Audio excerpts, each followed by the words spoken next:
Hello friends, good morning. I hope आप सब अच्छे होंगे एंड आप लोगों की पढ़ाई भी चल रही होगी, राइट। सो आज हम लोग यूनिट 1C का जो लास्ट सेक्शन है उसको कंप्लीट करेंगे।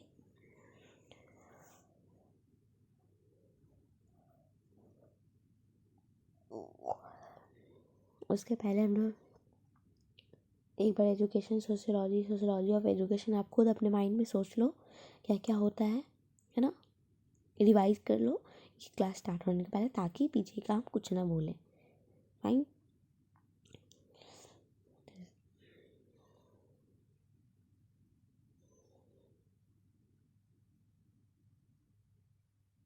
ये सारा कुछ पढ़ चुके हैं। सोशियोलॉजी और एजुकेशन के बीच में, इन दोनों के बीच में डिफरेंस। सोशियोलॉजी ऑफ एजुकेशन क्या था? थियोरेटिकल था। और एजुकेशनल सोशियोलॉजी क्या है? प्रैक्टिकल है ना। एक अचीवमेंट देखता है और एक अचीवमेंट कैसे करना है वो देखता है। तो ये सारा कुछ था इसमें। फिर हम लोग सोशियोलॉजी ऑफ थियोरेटिकल अप्रोच पढ़े थे, जिसमें सिंबॉलिक इंट्रैक्शन में क्या पढ़े थे? सिंबल्स के थ्रू। और ये किसने दिया था? हार्बर्ट मीड एंड ब्लूमर ने, है ना। स्ट्रक्चर फंक्शनलिज्म किसने दिया था? एमिले डर्केइम ने, जो कि मोरल स्टडीज़ की भी बात करते हैं, है ना। अच्छा हाँ, और ये भी ध्यान रखना है, सिंबॉलिक किसको फोकस करता है? माइक्रो, क्योंकि हर सिंबल हर जगह नहीं जाता। लेकिन स्ट्रक्चर फंक्शनल कौन पे फोकस करता है? मैक्रो, क्योंकि एक फिक्स स्ट्रक्चर है जिसके अकॉर्डिंग हम फंक्शन परफॉर्म करते हैं सोसाइटी में। और कॉन्फ्लिक्ट क्या? कॉन्फ्लिक्ट होता है जो ऑलरेडी पावर है उन्हीं को और मिलता है, और जो लेस पावर्ड है या फिर जो लेस प्रिविलेज्ड है उनको और कम दिया जाता है। तो इस कारण कॉन्फ्लिक्ट होता है, ठीक है।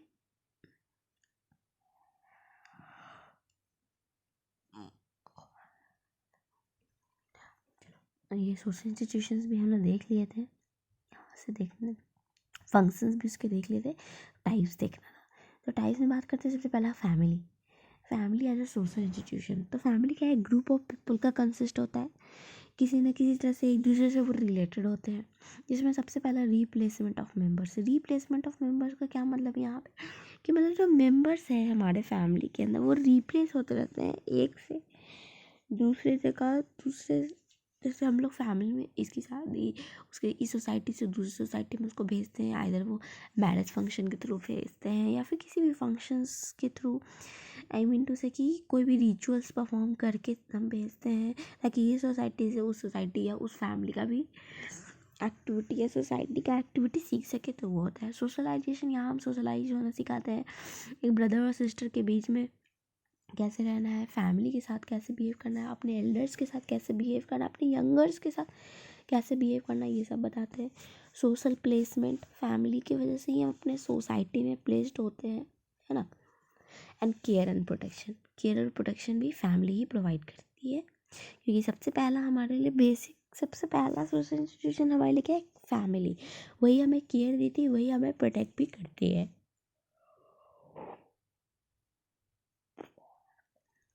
अब school as a social institution देखते हैं, तो स्कूल क्या है? मॉडर्न सोसाइटी में स्कूल जो है one of the most potent agency of socialize. आज के ये में सबसे बड़ा और इम्पॉर्टेंट है एजेंसी जो कि सोशलाइज करता है। स्कूल एक आर्टिफिशियल इंस्टीट्यूशन है। किस लिए आर्टिफिशियल है? सोसाइटी को आर्टिफिशियली ये यहाँ पर क्या करता है? सेटअप करता है और उसमें सोशलाइजेशन और कल्चरल को ट्रांसमिट करता है। कल्चर कैसे ट्रांसमिट करता है? अब एक क्लास में अलग अलग कल्चरल के, अलग अलग सांस्कृतिक के बच्चे होते हैं, तो जिसके कारण वो ट्रांसमिशन करता है। School offer to context of educational cum socializing ability to student, है ना। दो तरीके से स्कूल जो है स्टूडेंट को सोशलाइज करता है। सबसे पहला क्या? फॉर्मल, जहाँ हर कुछ हमें प्रिस्क्राइब्ड है, पहले से दिया हुआ है, ये करना है, ऐसे ऐसे करना है, ये सारा कुछ। दूसरा क्या है? इनफॉर्मल, जहाँ हम इंटरपर्सनल रिलेशनशिप सीखते हैं। किसके बीच में? टीचर के बीच में, स्टूडेंट के बीच में, इन सब के बीच में कैसा रिलेशन होना चाहिए, क्या होना चाहिए।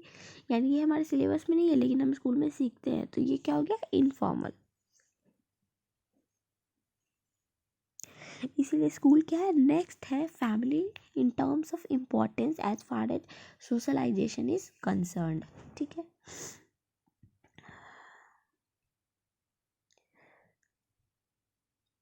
अब सोसाइटी एज सोशल इंस्टीट्यूशंस, तो टर्म सोसाइटी कैसे डिराइव हुआ? सोशियस मीनिंग से, जिसका मतलब क्या? कंपेनियन, एक साथ रहना, एसोसिएशन, एसोसिएट होके रहना। क्योंकि हम हमेशा कैसे रहते हैं? अपने किसी न किसी के फेलो बींग्स की कंपनी में रहते हैं, अपने आसपास के लोगों की कंपनी में रहते हैं।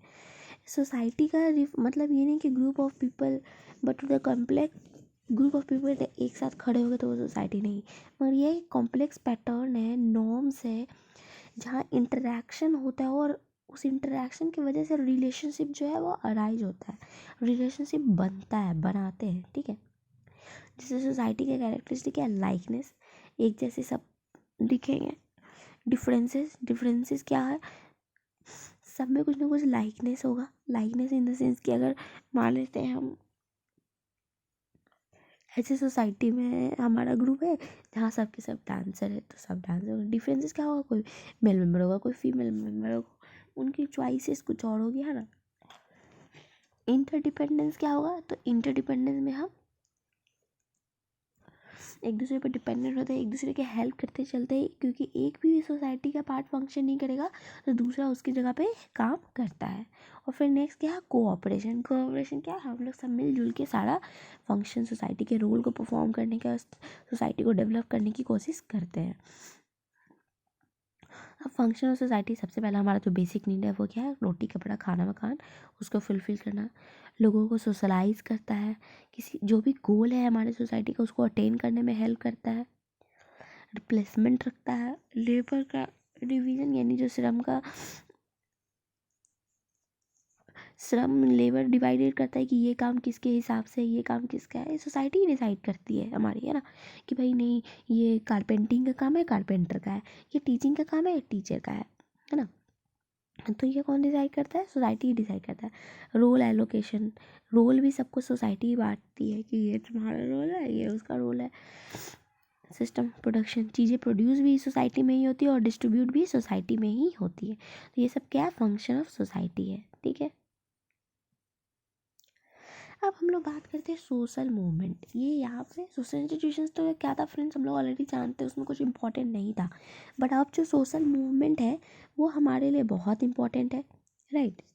क्यों? क्योंकि यहाँ से क्वेश्चंस आते हैं। तो सबसे पहले चलते हैं सोशल मूवमेंट क्या है।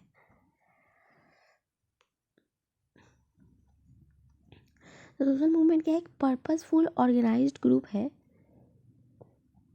ना। यानी ये जो मूवमेंट है एक पर्पज के साथ होता है और ग्रुप इसमें ऑर्गेनाइज्ड होती है, जो कि वर्क करती है, काम करती है किधर? कॉमन सोशल गोल की तरफ, कॉमन गोल की तरफ। सोशल मूवमेंट्स अब्रॉड अलायंसेज और people who are connected through their shared interest in social change. ये जो है अलायंसेज और पीपल को क्या करती है? कनेक्ट करती है, कैसे? सोशल चेंजेस के अनुसार, ठीक है।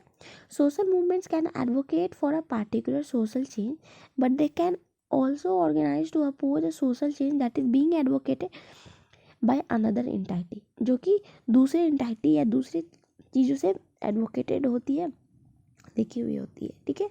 उन सोशल चीज़ को, चेंज को ये अपोज करती है जो किसी और के द्वारा आई हुई रहती है। अगर वो काम की नहीं है, अननेसेसरी है, तो वो इन चीज़ों को सोशल मूवमेंट में क्या अपोज करते हैं। ये कैरेक्टराइज कैसे होता है? Collective action.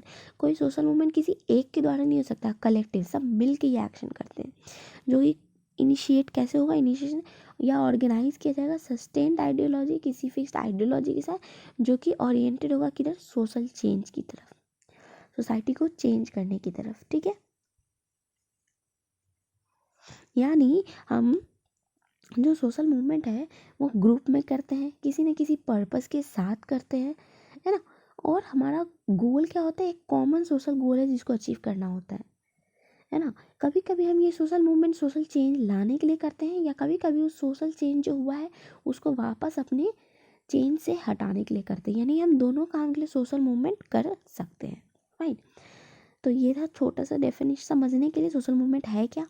अब ये समझते हैं फीचर्स ऑफ सोशल मूवमेंट, जो कि बहुत इंपॉर्टेंट है।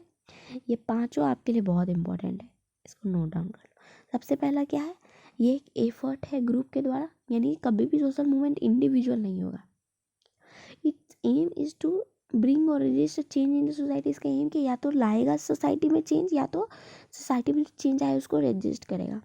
ये ऑर्गेनाइज भी हो सकता है और अनऑर्गेनाइज भी हो सकता है। ऑर्गेनाइज मतलब बहुत सारे ग्रुप मिल करके लार्ज फॉर्म में किए, अनऑर्गेनाइज मतलब बहुत सारा ग्रुप नहीं मिला, बस ऐसे ही डिसाइडेड हुआ, ग्रुप मिला लेकिन डिसाइडेड हुआ कि चलो स्टार्ट करते हैं, कुछ ऑर्गेनाइजेशन ही कुछ और, तो वो क्या हो गया, अनऑर्गेनाइज हो गया। कोई चीज़ डिसाइड नहीं की, बस सोशल मूवमेंट के लिए उतर गए कि नहीं नहीं ये चेंज होना चाहिए, ऐसे होना चाहिए, वो चाहिए, ठीक है। ये पीसफुल शांति से भी हो सकता है और वायलेंट भी हो सकता है। शांति से क्या, वायलेंट मतलब जब हम लोग रोड पे उतर जाते हैं दंगा करने के लिए, हल्ला हंगामा करने के लिए। एंड पीसफुल मतलब जब हम ट्विटर पे सोशल मूवमेंट चलाते हैं, ट्विटर पे कोई चीज़ चलाते हैं, फेसबुक माध्यम वायरल वीडियोज इन सब के थ्रू कोई मूवमेंट चलाते हैं, तो वो क्या है, पीसफुल मूवमेंट है। It may continue for a long period और it may die out soon. ये बहुत लंबे समय के लिए भी चल सकता है और बहुत जल्दी ख़त्म भी हो सकता है, ठीक है। डिपेंड्स ऑन द पर्सन्स या ग्रुप जो इस मूवमेंट को स्टार्ट किए हैं, वो कितने ज़्यादा दूर तक जा सकते हैं या कितने एक्टिव हैं, ठीक है। तो ये फीचर्स ऑफ सोशल मूवमेंट है। अब सबसे पहला टाइप्स देख लेते हैं सोशल मूवमेंट का। तो सबसे पहला टाइप क्या है, रिफॉर्म मूवमेंट। रिफॉर्म मूवमेंट क्या बोलता है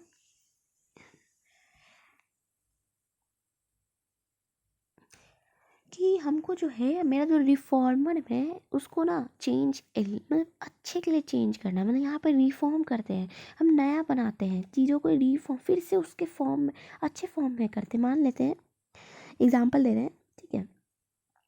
पहले पार्ले जी आया बिस्किट, फिर टाइगर बिस्किट आया, फिर गुड डे बिस्किट आया, पहले गुड डे तो था नहीं, फिर ब्रिटानिया ब्रिटानिया आया, फिर ये ब्रिटानिया बिस्किट का वो मेरी गोल्ड आया, फिर गुड डे आया। इस तरह से हम क्या करें, चीज़ों को रिफॉर्म करो। उसी तरह से सोशल मूवमेंट में भी क्या होता है, हम जो है किसी एरिया को, किसी स्पेसिफिक एरिया को या किसी स्पेसिफिक सिस्टम को क्या करते हैं, रिफॉर्म करते हैं। जैसे यहाँ एग्जाम्पल में दिखा है civil right movement, women's liberation movement, है ना, ब्रह्म समाज मूवमेंट, इन सब चीज़ को हम क्या करते हैं, रिफॉर्म करते हैं। दूसरा क्या, रिवॉल्यूशनरी मूवमेंट। ये रिवॉल्यूशनरी मूवमेंट क्या है, ये जो पहले से जो कोई एग्जिस्टिंग स्ट्रक्चर उसको इंटायरली रिप्लेस कर देती है, चाहती है पूरा का पूरा रिप्लेस हो जाए, इसकी जगह कुछ नया है, न्यू ब्लूप्रिंट है, यानी जो आइडियोलॉजिकल यानी जो फिक्स्ड चीज़ें चल रही हैं उनको हटाने की कोशिश करती है। तो जनरल रिवॉल्यूशन मूवमेंट क्या होता है, वायलेंट हो जाता है धीरे धीरे, जैसे जैसे ये प्रोग्रेस होता है, जैसे जैसे ये मूवमेंट बढ़ेगा वैसे वैसे इसमें अहिंसा बढ़ते जाती है, ठीक है। तो क्लियर है, नाम से बस याद रखना है, रिफॉर्म मूवमेंट में हम चीज़ों को रिफॉर्म करते हैं, रिवॉल्यूशनरी मूवमेंट हम रिवॉल्यूशन क्रांति लाने की कोशिश करते हैं, पूरा का पूरा किसी चीज़ को, स्ट्रक्चर को चेंज करने की कोशिश करते हैं, ठीक है। फिर रिएक्शनरी और रिवाइवलिस्ट मूवमेंट क्या है, ये जो है ये रिवर्स करती कोई सोशल चेंज, ठीक है, हाईलाइट करती है importance and greatness of traditional value. हमारा जो ट्रेडिशन में वैल्यू है उन सब चीज़ों को ये क्या करती है, हाईलाइट करती है कि हमारा ट्रेडिशन ज़्यादा अच्छा है, हमारा जो वैल्यूज़ है, आइडियोलॉजी जो फिक्स्ड है पहले से, वो ज़्यादा अच्छा है, जो नया सोशल चेंज आया वो अच्छा नहीं है। जैसे कि लाइक टिकटॉक आया, है ना, तो टिकटॉक में हम रिएक्शन शो करने लगे, कुछ लोग अच्छा, कुछ लोग पॉजिटिव शो करते हैं, कुछ लोग नेगेटिव बोले थे कि क्या बकवास आ गया है, बच्चों को गेम्स के लिए हम लोग बोलते हैं ना कि ये बच्चों को ऐसे है वैसे है, तो ये क्या है, इस चीज़ों को वो रिएक्शन के थ्रू रिएक्शन मूवमेंट दिखाती है, ट्विटर पे रिएक्ट करती है, रिवाइव करती है, स्ट्रांगली क्रिटिसाइज करती है। फास्ट मूविंग जो चेंजेस है, टिकटॉक के आने से कितना ज़्यादा चेंजेस होने लगा था, लोग फ़ोन पे, लोग पागल होते, कैसे कैसे वीडियो बनाने लगे थे, है ना। इस कारण कितने लोग फ़ोटो खींचने एंड ऑल दिस के कारण कितने लोग कभी पानी में गिर गए, कभी कहीं गिर गए। तो वो क्या था, वो रिएक्शनरी मूवमेंट, इस चीज़ों को रिएक्शन के फॉर्म में वो दिखा रहे थे, हाईलाइट करते थे अपने ट्रेडिशंस को, अपने वैल्यूज़ को, कि वैल्यू कैसा था, आइडियोलॉजीज़ को हाईलाइट कर रहे थे और बोल रहे हैं कि जो भी सोशल चेंज हुआ इसको रिवर्स करो, वापस करो, ठीक है। तो ये होता है रिएक्शनरी और रिवॉल्विस्ट मूवमेंट। फिर हम लोग रेजिस्टेंस मूवमेंट की बात करते हैं।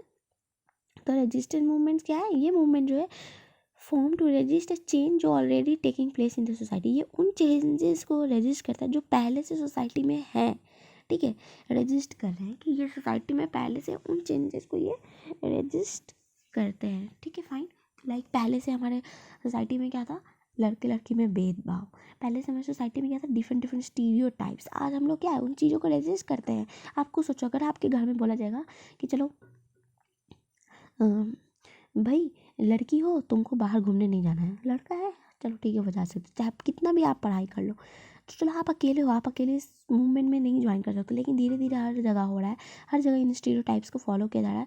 तो एक ग्रुप बना, वो ग्रुप मिलके एक मूवमेंट शुरू किया, तो आप उस मूवमेंट में ज्वाइन करोगे कि हाँ भाई मेरे साथ भी हो रहा है, हम भी ज्वाइन। तो वो क्या, जो सोसाइटी में पहले से चल रहा है उन चीज़ों को अब ये रजिस्ट करते हैं, रोकते हैं, है ना, आगे बढ़ने से, कि और इसका व्यापक रूप ना हो। ठीक है।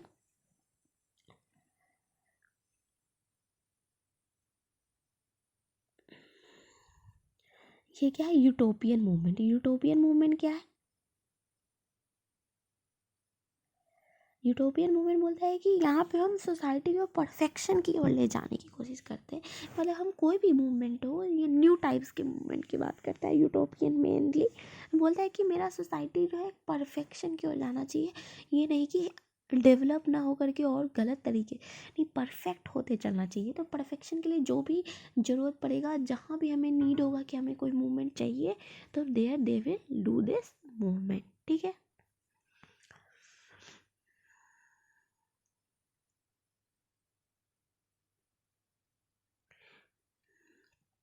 तो क्लियर है ये सारा कुछ।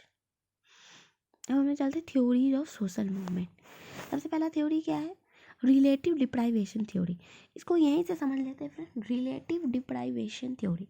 रिलेटिव मतलब कोई चीज़ को हम रिलेट करें, और डिप्राइवेशन मतलब कमी, यानी किसी चीज़ का कमी होना, जिसके कारण सोशल मूवमेंट हुआ। अब आप सोचो, ठीक है, हम लोग पहले बेसिक घर से लेके चलते हैं। घर पे है, आपके भाई को पूरा एकदम आओ भगत हो रहा है, ओ भाई ये वो दिस डैट, और आपको कितना भी पढ़ लो, कितना अच्छा भी मार्क्स ले लो, भाई उतना प्यार नहीं मिल रहा है जितना भाई को मिल रहा है, यानी गर्ल बॉयज़ में डिफरेंस है। या फिर, है ना, या फिर आप कॉलेज में हो, एंड कॉलेजेस में भी टीचर किसी गर्ल को फेवर कर रही है, बॉयज़ को फेवर नहीं कर रही है, या टीचर किसी बॉयज़ को फेवर कर रहा है, गर्ल्स को फेवर नहीं कर रहा, तो ये क्या आपके लिए वो डिप्राइव हो रहा है कि अरे भाई हम भी तो अच्छा करें, हमको क्यों नहीं वो मिल रहा है। तो उसी तरह से सोसाइटी में जब रिलेटिव डिप्राइवेशन हो जाता है, सोसाइटी में किसी चीज़ों की कमी हो जाती है, उनको इस इक्वल रिसोर्सेज नहीं मिलता है, तो उसको हम लोग कहते हैं रिलेटिव डिप्राइवेशन थ्योरी। ठीक है। अब इसको समझते हैं। जो इन्फीरियर्स, यानी जिनको कमी हो रही है, in order that they may be equal and they may be superior, ऐसा हो सकता है कि उनसे ऊपर या उनसे जो नीचे होंगे, है ना, या तो उनके बराबर कोई होंगे या उनसे बहुत ऊपर होंगे। वो क्या है, उनके माइंड में एक रिवॉल्यूशन आता है। ऐसा माइंड ही होता है जहाँ पे रिवॉल्यूशन होता है। जब कमी होगा तभी आपको सब कुछ मिल रहा है, आप क्यों रिवॉल्यूशन करोगे, है ना, क्यों क्रांति लाओगे जब सब कुछ है। तो वो लोग क्रांति करते हैं जिनके पास या तो कमी होता है, या फिर वो एकदम बराबर किसी के ये में होते हैं। ठीक है। तो रिलेटिव डिप्राइवेशन क्या है? जनरली एक फीलिंग है। ठीक है। जनरली क्या है? एक फीलिंग है that you are generally worse off than the people you associate with and compare yourself to। मतलब हम जब किसी के साथ कंपेयर करने लगते हैं कि अरे देखो, अरे भाई उसके पास तो मर्सिडीज़ है, मेरे पास तो साइकिल है, अरे भाई उसके पास तो बड़ा घर है, मेरे पास तो छोटा घर है, रेंट पे है, अरे भाई उसके पास गर्लफ्रेंड है, मेरे पास तो वो भी नहीं है। हम क्या यहाँ कंपेयर करना शुरू कर दिए एक दूसरे से, और जब कंपेयर करने लगते हैं तो हमें क्या होने लगते हैं? डिप्राइवेशन, कमी फील होने लगती है। तो ये एक फीलिंग टाइप का थ्योरी है। ठीक है। जहाँ पे फीलिंग हम देखते हैं कि अरे हमको नेगेटिविटी आने लगता है हमारे अंदर, हम चीज़ों को जो मेरे पास प्रेजेंट है हम उसमें खुश ना होकर हम दूसरों को देख के उन चीज़ों के लिए नेगेटिव फील करने लगते हैं कि मेरे पास क्यों नहीं है वो चीज़ें। ठीक है। ये जो थ्योरी ये बिलीव करता है, देखो, फीलिंग ऑफ नेगेटिव डिस्क्रिपेंसी। ठीक है। थ्योरी बिलीव करता है कि पॉलिटिकल डिसकंटेंट एंड इस कंसिक्वेंसेस, जैसे कि stability, violence, revolution, depend not only on the absolute level of economic wellbeing but also on the distribution of wealth. सिर्फ इसी पे नहीं कि हमारे पास क्या है या हमारे पास कितना पैसा है, कि क्या चीज़ है, या पॉलिटिकली या इकोनॉमिकली हम सिर्फ इस मोमेंट पे आते हैं, बल्कि हम क्या, जो मेरा वेल्थ का पैसे का जो डिस्ट्रीब्यूशन है, या जो हम कमाते हैं, या वेल्थ है, इन सब चीज़ों के लिए भी हम जो है रिलेटिव डिप्राइवेशन करते हैं। ठीक है। यानी money right, political voice, status, ये सब चीज़ के लिए हम लड़ते हैं, झगड़ते हैं, एक रिलेटिव डिप्राइवेशन देखते हैं। ठीक है। पॉलिटिक्स में जैसे मान लेते हैं वो लॉ उसको मिला हमें नहीं मिला, अरे वो लॉ गर्ल्स को मिला बॉयज़ को मिला। पहले क्या था, पहले था ना कि सारा प्रॉपर्टी फादर का किसका है, बॉयज़ का है। लेकिन तो ये डिप्राइवेशन लगने लगा, क्यों भाई हम गर्ल्स कहाँ जाएंगे, ना भाई ससुराल में है ना मायके में, कहीं ऐसा नहीं है तो हम जाएंगे कहाँ। तो फिर धीरे धीरे लॉ आया कि नहीं भाई हर जगह बेटी का अपने घर में भी 50% 50-50%। तो ये सब क्या है, ये डिप्राइवेशन पहले दिखा जिसके कारण एक सोसाइटी फॉर्म हुआ, एक ग्रुप फॉर्म हुआ, और वो ग्रुप कहाँ लेके आई, मूवमेंट की ओर लेके आई, जो कि बात चल जैसे रिजर्वेशन के लिए भी बात चल रही है कि भाई हम लोग डिप्राइव हो जाते हैं जो जनरल है ना। तो डिपेंड करता है, अब इसका कुछ बहुत पॉजिटिव एस्पेक्ट भी, अगर रिजर्वेशन मिलता है तो पॉजिटिव एस्पेक्ट क्या है कि हम लोग एज ए जनरल होके हम लोग बहुत ऐसी चीज़ें हैं जो कर पाते हैं। लेकिन अगर हम उन लोगों की बात करें, बहुत ऐसे फैमिली है जो कुछ नहीं कर पाते हैं, तो उनके लिए वो रिजर्वेशन की वजह से ही वो थोड़ा आगे बढ़ पाते हैं, तो उनके लिए वो नीड है। हाँ लेकिन कुछ लोग ऐसे हैं जो वहाँ पे उनको नीड नहीं है, मगर वो उस जगह से बिलोंग करते हैं जिसके कारण उनको रिजर्वेशन मिल जाता है। तो ये अपना हर चीज़ों की पॉजिटिव और नेगेटिव एस्पेक्ट है, तो इसी को कहते हैं हम रिलेटिव डिप्राइवेशन थ्योरी। हिंदी में समझा देते हैं सापेक्ष अभाव सिद्धांत। ये क्या बोलता है, इन्फीरियर्स ने इस क्रम में विद्रोह किया है कि वे समान हो सकते हैं और वे श्रेष्ठ हो सकते हैं। यह मन की स्थिति है जो कि क्रांति पैदा करती है। सापेक्ष अभाव एक भावना है जिसे आप आमतौर पर उन लोगों की तुलना में बदतर होते हैं जिन्हें आप अपने साथ जोड़ते हैं और तुलना करते हैं। उदाहरण के लिए जब आप केवल एक झोपड़ी उठा सकते हैं लेकिन आपके पड़ोसी के पास बड़ा घर है, तो आप अपेक्षाकृत वंचित महसूस करते हैं। मैंने क्या बोला था कि आपके पास बड़ा मर्सिडीज है और दूसरे के पास नहीं, तो दूसरा क्या होगा, उसको लगे कि अरे उसके पास है मेरे पास नहीं है ना। तो यही है, ये एक उम्मीदों और वर्तमान वास्तविकताओं के बीच में नकारात्मक विसंगति है।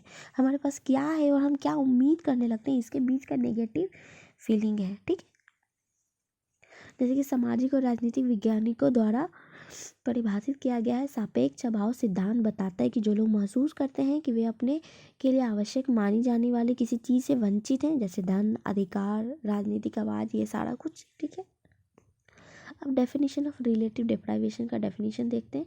सबसे आसान है, हम कुछ नहीं याद रखना, यही 4 लाइन याद रख लेंगे मेरे लिए काफ़ी है। क्या क्या है वो, person does not have something, लोगों के पास कुछ नहीं है मान लो। Person knows other people who have thing, person उसको जानता है जिसके पास कुछ है। The person wants to have the thing, जो पर्सन उस चीज़ों को चाहता है कि हमको भी वो मिले। The person believe that they have a reasonable chance of getting the thing, और उसको ये लगता है कि हमको भी ये मिलने का चाहिए था, हम भी ये इसके लायक है। तो इस केस में क्या होता है, डिप्राइवेशन होता है। फाइन, तो ये इंपॉर्टेंट पॉइंट है, ये आप लिख सकते हो। Major proponents of this theory through Aristotle reveal the link between deprivation and conflict.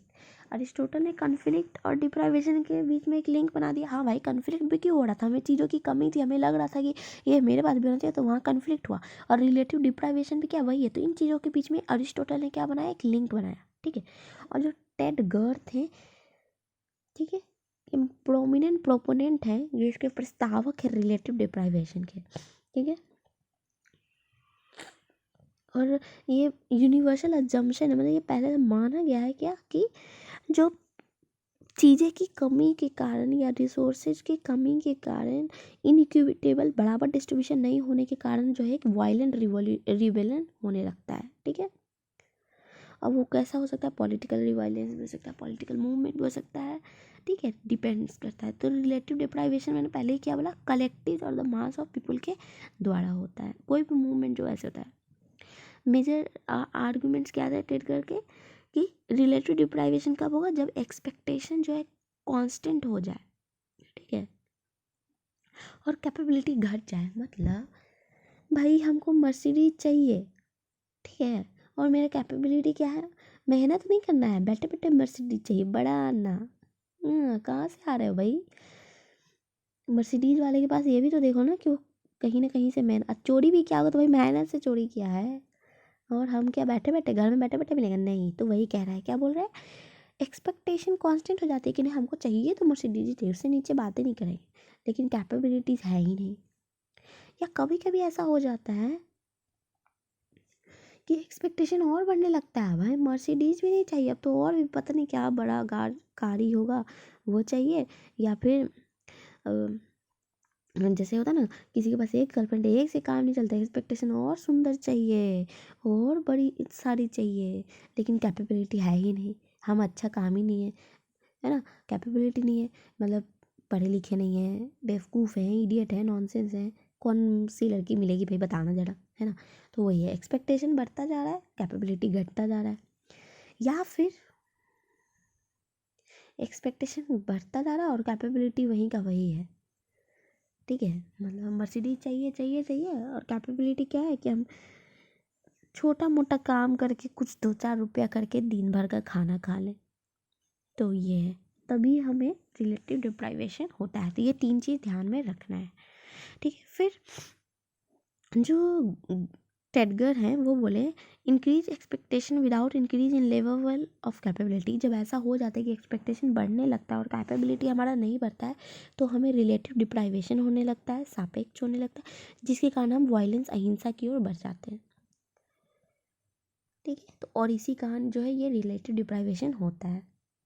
इस सिद्धांत के प्रमुख प्रस्तावक की बात करते हैं तो चूंकि क्या है, हालांकि अरिस्टो ने आधुनिक समय के सापेक्ष वंचन सिद्धांत के सबसे प्रमुख प्रस्तावक टेडगर से वंचित और संघर्ष के बीच की कड़ी का खुलासा किया है। यह लगभग एक सार्वभौमिक धारणा है कि संसाधनों और धन का एक असमान वितरण हिंसक विद्रोह को भड़काएगा। यह दावा करता है कि राजनीतिक हिंसा और राजनीतिक आंदोलन के कई कारक हैं, लेकिन प्रमुख कारक सामूहिकता या लोगों के द्रव्यमान के रिलेटिव डिप्राइवेशन के व्यक्ति पर करते है ना।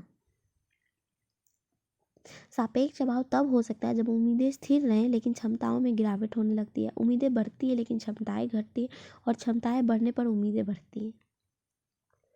गुर का तर्क है कि क्षमताओं के स्तर में वृद्धि के बिना अपेक्षाओं में वृद्धि के परिणाम स्वरूप सापेक्ष अभाव होता है।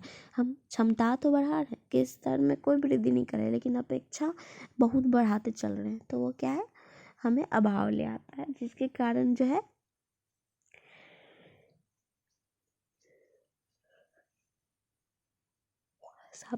सापेक्ष अभाव से हिंसा आने लगती है। ठीक है, नेक्स्ट थ्योरी हमारा क्या है, resource mobilization theory. Resource mobilization theory क्या बोलता है, ये बोलता है कि जो हमारा सोसाइटी है उसमें जो मूवमेंट होता है, उसमें जो भी हम रिसोर्सेज को इम्पोर्टेंस देते हो, और जब वो रिसोर्स जो है हमें नहीं मिलता, जैसे कि मनी, पावर,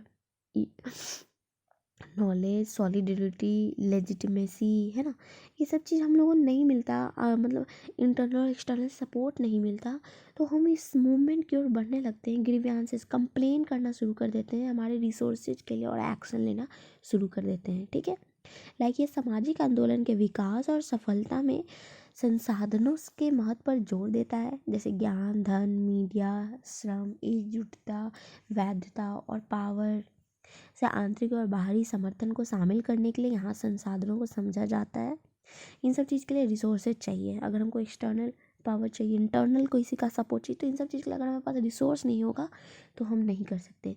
तो इसीलिए रिसोर्सेज को यहाँ इंपॉर्टेंस दिया जाता है। और इस सिद्धांत का तर्क है कि सामाजिक आंदोलन तभी विकसित होंगे जब शिकायत वाले व्यक्ति या कार्रवाई करने के लिए पर्याप्त संसाधन जुटाने में सक्षम नहीं होते, यानी हमारे पास अप्रोप्रिएट रिसोर्सेज नहीं होता है, तो हम आंदोलन करने लगते हैं कि भाई हमें भी ये मिलना चाहिए। ठीक है, फीचर्स क्या है, तो सबसे पहला हमेशा क्या है, मॉडर्न पॉलिटिकल और प्लूरलिस्टिक सोसाइटी, यानी आधुनिक राजनीति और बहुलवादी समाज में विरोध के लिए आधार होगा, क्योंकि निरंतर यानी शिकायत या अभाव होता है, लगातार हम को डिप्राइवेशन लगने लगता है, ग्रीवियंसेस कंप्लेंट्स शुरू कर देते हैं कि भाई ये मेरे पास नहीं है, तुम्हारे पास है, मेरे पास नहीं है, तुम्हारे पास है। जो इसमें एक्टर्स होते हैं, यानी जो इस मूवमेंट को परफॉर्म करते हैं, ठीक है, वो रेशनल होते हैं, वो तर्क के साथ करते हैं काम, और वो महिलाओं की भागीदारी से लागत और लाभों के वजन करने में सक्षम है। वे चाहते हैं कि वुमेन्स भी इसमें पार्टिसिपेट करें। ठीक है, और इसमें मूवमेंट का मतलब अगर हम किसी को पार्टिसिपेट करा रहे हैं इस मूवमेंट में, है ना, रिसोर्स मोबिलाइजेशन में, तो जो एक्टर्स यानी जो इस मूवमेंट में फंक्शन करें, वो हर एक चीज़ को नापते हैं, देखते हैं कि क्या कॉस्ट लगेगा, क्या बेनिफिट होगा हमको, उसके हिसाब से वो काम करते हैं। ठीक है, मेंबर्स को अब इस ग्रुप में कैसे लेके आया जाता है, तो नेटवर्क के थ्रू कमिटमेंट्स मेंटेन किया जाता है। एक आइडेंटिटी, कलेक्टिव आइडेंटिटी ये लोग रखते हैं। इंटरपर्सनल, एक दूसरे के साथ रख रखाव, इंटरपर्सनल संबंध, पारस्परिक संबंध बनाया जाता है, रिलेशनशिप रखा जाता है कि हाँ भाई आपको भी ये कमी है, हमको भी ये कमी है, चलिए हम लोग मिलके एक ग्रुप बनाते हैं। ऐसे करते करते एक लॉन्ग ग्रुप बनाया जाता है, नेटवर्क, कमिटमेंट्स, इन सब के थ्रू। ठीक है, अब बात करते हैं new social movement theory. New social movement theory कब अराइज होता है, जब फोकस किया जाता है ह्यूमन राइट्स रिलेटेड पे फोकस किया जाता है, रैडल की मटेरियलिस्टिक। इसके पहले हम लोग दोनों देखे, रिलेटिव डिप्राइवेशन भी और रिसोर्स मोबिलाइजेशन भी, दोनों किसकी बात कर रहा था, सिर्फ और सिर्फ मटेरियल और रिसोर्सेज की बात करता है। लेकिन ये न्यू सोशल मूवमेंट थ्योरी जो है वो हमें हमारे ह्यूमन राइट की बात करता है। ठीक है, the rise of post industrial economy भी इसी का, इस न्यू सोशल मूवमेंट राइट्स का ही सोशल मूवमेंट है। Movement are significantly different from previous social movement. पहले जो सोशल मूवमेंट्स होता था उनसे डिफरेंट है ये नया मूवमेंट। ठीक है, यह आंदोलन भौतिकवादी चिंता और सामाजिक और आर्थिक विकास पर, मानव अधिकारों से संबंधित मुद्दों पर केंद्रित है, यानी मानव का जो अधिकार है उनसे केंद्रित है। उत्तर औद्योगिक अर्थव्यवस्था का उदय सामाजिक आंदोलन की एक नई लहर के लिए जिम्मेदार है, यानी जो पोस्ट इंडस्ट्री के बाद आने वाले जो भी मूवमेंट्स थे उनकी बात करा, जो भी आंदोलन थे।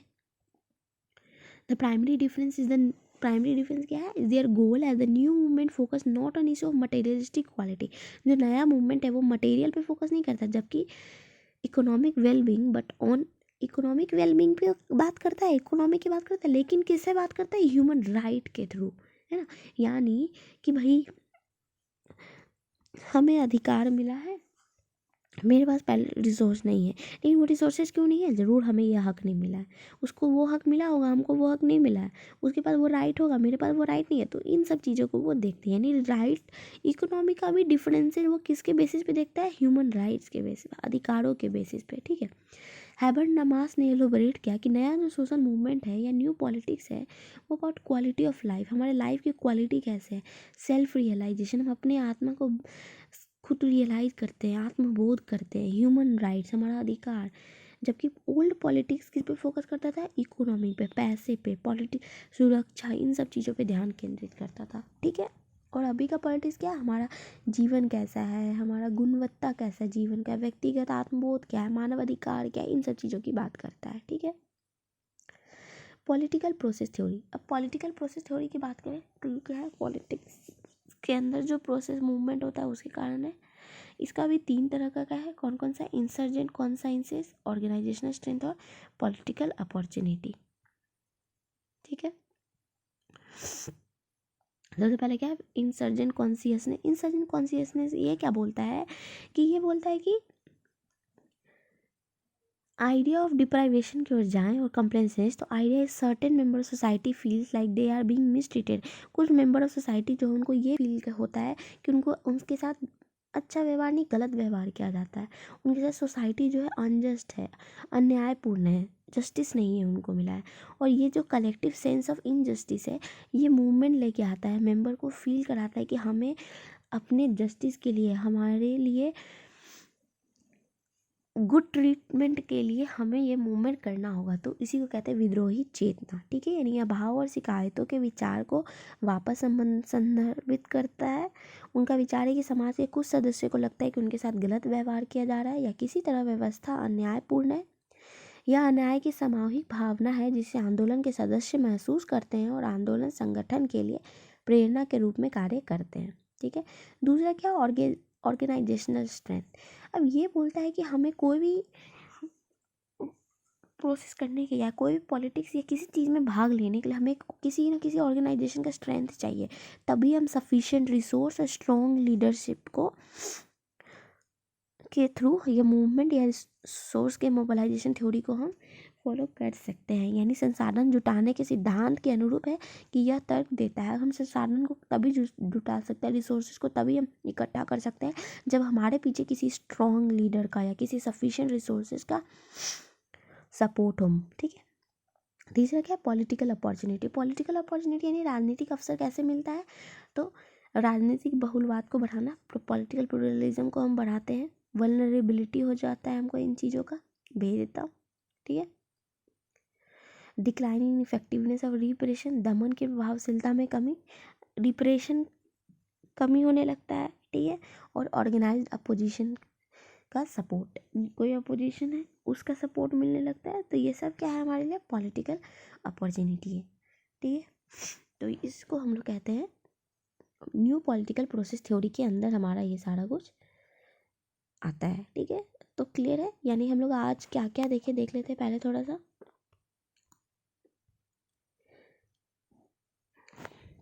सबसे पहला देखें रिलेटिव डिप्राइवेशन थ्योरी। इसमें क्या होता है, डिप्राइव होता है, कमी होता है, ठीक है। किस चीज़ों का कमी होगा, यहाँ भी मटेरियल्स का कमी है, मनी पैसे, लेकिन हम दूसरों के साथ यहाँ पे क्या करते हैं, कंपेयर करते हैं। दूसरा क्या है, रिसोर्सेज है। रिसोर्सेज कब देखते हैं, जब हम देखते हैं हमारे पास क्या रिसोर्सेज है और हम वो रिसोर्सेज दूसरे को मिला, हमको क्यों नहीं मिला। मतलब ये सोसाइटी में ये यही रिसोर्स इसको है, वही रिसोर्स इसको नहीं मिला है, ठीक है। यहाँ डिप्राइवेशन, हम रिलेट करते हैं दूसरे को, और यहाँ चीज़ों के साथ, और यहाँ रिसोर्सेज की मोबिलाइजेशन है। हमें कोई सपोर्ट, कोई ऑर्गेनाइजेशन, कोई मूवमेंट चाहिए और वहाँ रिसोर्सेज की कमी है, तो उसको कहते हैं रिसोर्स मोबिलाइजेशन थ्योरी। फिर आया न्यू मूवमेंट थ्योरी, जो कि हमारे रिसोर्सेज की बात नहीं करता, किसकी बात करता है, ह्यूमन राइट्स से रिलेटेड बात करता है। एंड चौथा क्या है, पॉलिटिकल प्रोसेस थ्योरी, जहाँ हमें स्ट्रॉन्ग सपोर्ट चाहिए, ऑर्गेनाइजेशनल स्ट्रेंथ चाहिए, इन सब चीज़ों की बात करता है। तो ये 4 थ्योरी आज हम लोगों ने पढ़ा है। बाकी सोशल इंस्टीट्यूशंस पढ़ा है, फैमिली, सोसाइटी, स्कूल, ये सारा कुछ, ठीक है। आई होप आप लोगों को ये पूरा क्लियर हो गया होगा। हमें इसमें ये टॉपिक, ये चैप्टर बहुत इंपॉर्टेंट है फ्रेंड्स। हमको लगता है कुछ आता नहीं है, लेकिन इससे बहुत 2-3 क्वेश्चन तो आ ही जाते हैं किसी न किसी तरह से घुमा फिरा के। इसमें हमें याद क्या रखना है, बस कीवर्ड्स याद रखना है कि रिसोर्स मोबिलाइजेशन क्या था भाई, तो रिसोर्स की कमी थी, ठीक है। इसके लिए कोई मूवमेंट करने के लिए हमें रिसोर्सेज की कमी हो जाती थी, चीज़ें नहीं थी, तो उसके लिए हमको ये मूवमेंट करना पड़ता था। रिलेटिव डिप्राइवेशन क्या था, हम दूसरे से कंपेयर कर देते कि अच्छा उसके पास कार ही है, मेरे पास नहीं है, उसके पास गर्लफ्रेंड है, मेरे पास नहीं है, तो वो चीज़ है, ठीक है। तो ये चीज़ होता था। तो ऐसे है सारा मूवमेंट थ्योरी। तो आई होप कि वंस ही मैंने आप लोगों को पूरा अच्छे से क्लियर कराया होगा। अब आप बस रिवाइज करोगे तो आपके लिए सफिशिएंट है, बार बार नहीं पड़ेगा, याद नहीं करना पड़ेगा कि रिलेटिव डिप्राइवेशन क्या है या रिसोर्स मोबिलाइजेशन क्या है, ठीक है। So thank you. लाइक करो, कमेंट करो और सब्सक्राइब करो। एंड आज का टास्क यही है कि आप चारों जो मूवमेंट्स हैं उनका कीवर्ड्स लिखोगे, फाइन। एंड अब मैं रोज़ रोज़ बोलूँगी नहीं, आप खुद से पूरे वीडियो का जो कीवर्ड होता है लिखोगे, आपके लिए बेनिफिशियल होगा, ठीक है। So good day and have a nice day.